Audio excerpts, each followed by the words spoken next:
Hello வணக்கம், welcome to மணிவேதிக் astrology. நம்ம இன்றைக்கி வீட்டில் வளர்க்கக்கூடாது அப்படின்னு புராணங்களில் கிருஷ்ணர் சொன்ன சில தகவல்களை பற்றி தான் நம்ம இன்றைக்கி பார்க்க போகிறோம்.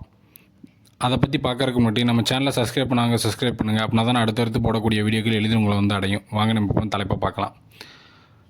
கிருஷ்ணர் புராணங்களில் ஒரு சில மரங்களை வீட்டில் நடக்கூடாதுன்னும் ஒரு சில மரங்களை நட்டால் என்ன விதமான பலன்கள் கிடைக்கும் அப்படின்னு சொன்னதை பற்றி நம்ம இப்போ பார்க்க போகிறோம். அது என்னென்ன மரங்கள் அப்படின்னு பார்த்திங்கன்னா, முதல்ல எந்த மரங்களை நட்டால் நமக்கு செல்வ வளம் பெருகும், பணவரவு அதிகரிக்கும் அப்படிங்கிறத பற்றி பார்ப்போம். இந்த மரங்களில் வந்து அத்தி மரம்னு சொல்லப்படுற மரத்தில் வந்து மகாலட்சுமி வாசம் செய்வதாக ஒரு ஐதீகம். அத்தி மரம் வீட்டில் இருந்தால் மிகவும் நல்லது, மகாலட்சுமியோட அனுகிரகம் கிடைக்கும், செல்வ வளம் பெருகும். அதுக்கப்புறம் சந்தன மரங்கள் வளர்க்கலாம். இந்த சந்தன மரம் வளர்க்குறதுனாலையும் கடவுளோட முழு அனுகிரகம் உங்களுக்கு கிடைக்கும். நெல்லி மரம் வந்து மகாலட்சுமியோட அம்சம்னு சொல்லப்படுது. நெல்லி மரம் வளர்த்தாலும் உங்களோட பண வரவை வந்து அதிகரிக்கும், மகாலட்சுமி கடாச்சம் வந்து உங்கள் வீட்டில் வரும். அது மாதிரி தென்னை மரம், வில்வ மரம் போன்ற மரங்களை வந்து நீங்கள் கண்டிப்பாக வீட்டில் வளர்க்கலாம். இதனால் என்ன நடக்கும்னா, ஒரு பாசிட்டிவ் வைப்ரேஷன் கிடைக்கும். எப்போவுமே வந்து இந்த நீங்கள் பார்த்துருப்பீங்க, நம்ம அத்தி மரத்தெல்லாம் வந்து நீங்கள் பூஜை பண்ணுறத வந்து ரொம்ப பேர் பூஜை பண்ணுவாங்க. அதை நீங்கள் பார்த்துருப்பீங்க.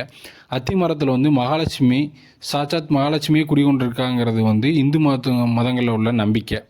அதே மாதிரி என்னென்ன மரங்களை வளர்க்கக்கூடாது, என்னென்ன மரங்களை வளர்த்தா வந்து பிரச்சனைகள் வரும் அப்படின்னு பார்த்தீங்கன்னா, இந்த அரச மரங்களை வந்து குளத்தோரம் வந்து வளர்க்கலாம், ஆனால் வீட்டில் வச்சு வளர்க்கக்கூடாது.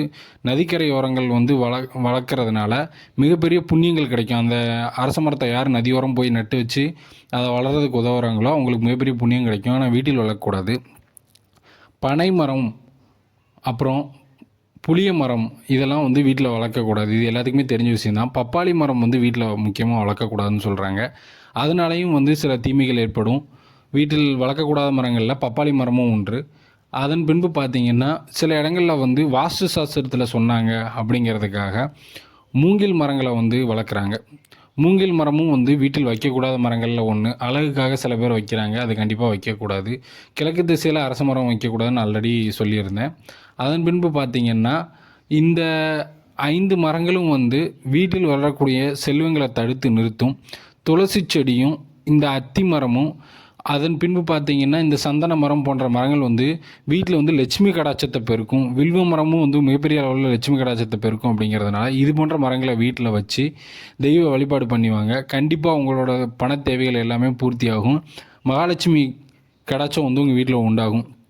என்றைக்குமே நம்மகிட்ட இருக்கிற அதிகப்படியான பணம் வந்து நமக்கு பிரச்சனைகளை ஏற்படுத்தாமல் இருக்கணும்னா அதுக்கு மகாலட்சுமி கடாச்சம் வேணும். ஒரு சில பேர்கிட்ட பணம் அதிகமாக இருக்கும், ஆனால் உடல்நல குறைபாடு, வழக்கு, இது போன்ற விஷயங்களால் மன உளைச்சலில் இருப்பாங்க. அது மாதிரி இல்லாமல் இந்த மாதிரியான தெய்வீக மரங்களை வளர்க்கையில் பணமும் இருக்கும், அது உங்கள் தேவைக்கு ஏற்ப செயல்படும்.